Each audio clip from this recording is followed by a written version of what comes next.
सरकार ने कल यूनिफाइड पेंशन स्कीम की घोषणा की है और इसे अभी की सरकारी कर्मचारियों के लिए सबसे बेहतर स्कीम बताया। देखिए, unified pension scheme new pension scheme से भी ज्यादा बदतर और खराब है और ये देश के कर्मचारियों के साथ एक बहुत बड़ा धोखा है। और इस पेंशन स्कीम से आपने देश के अर्धसैनिक बलों को निकालकर बाहर कर दिया। वो इस दायरे में नहीं आएंगे। देश के पैरामिलिट्री फोर्सेस इस दायरे में नहीं आएंगे क्योंकि उनकी 25 साल की सर्विस होती ही नहीं। तो जब उनकी 25 साल की नौकरी होगी तभी आप यूनिफाइड पेंशन स्कीम का लाभ उनको देंगे, वरना 10,000 रुपए की पेंशन उनको मिलेगी।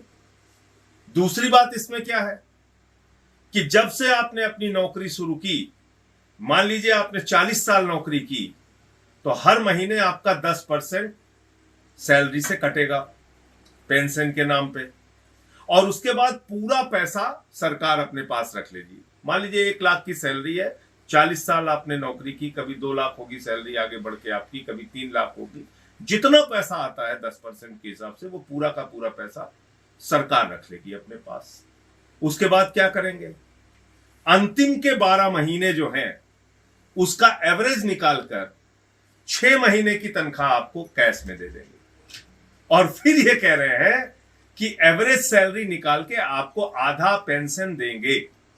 पहले तो आपने एक बहुत बड़ा अमाउंट कर्मचारियों का मार लिया, लाखों रुपए जो अपनी पूरी जिंदगी में उनकी 10% कटौती के नाम पे इकट्ठा होगा।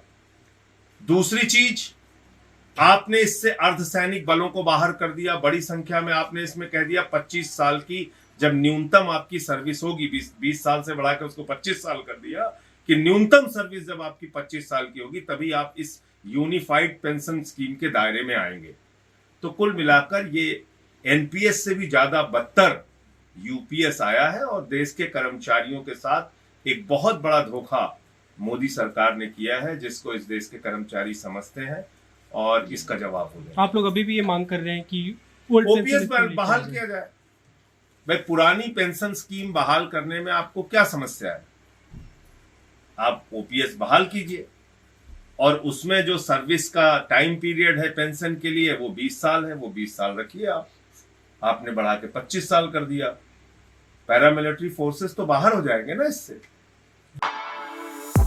For exclusive and insightful videos, subscribe to our new channel ABP Live Premium.